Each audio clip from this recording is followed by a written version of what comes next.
இங்கே பாருங்கள், கடந்த 2 நாட்களாக பெஞ்ச மழையில் எப்படி அந்த ஒரு கோயிலே ஆத்தடியில் இருந்த கோயிலே மூழ்கிடுச்சு நீங்களே பார்க்கலாம். பார்த்தீங்கன்னா உங்களுக்கே தெரியும். ஸோ அதை வந்து ஊர் மக்கள் எல்லோரும் அதை வேட்டி பார்த்துக்கிறாங்க. ரொம்பவே ஏதாவது மழை ரொம்ப பெஞ்சதுனால வெள்ளம்லாம் வந்துருக்கு. ஸோ இதெல்லாம் பாதுகாப்பாக வீட்டில் சேஃபாக இருங்க.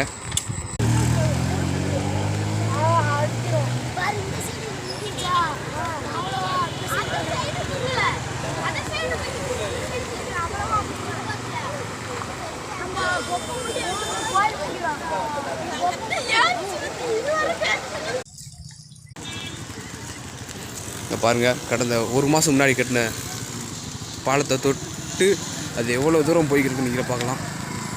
ரொம்பவே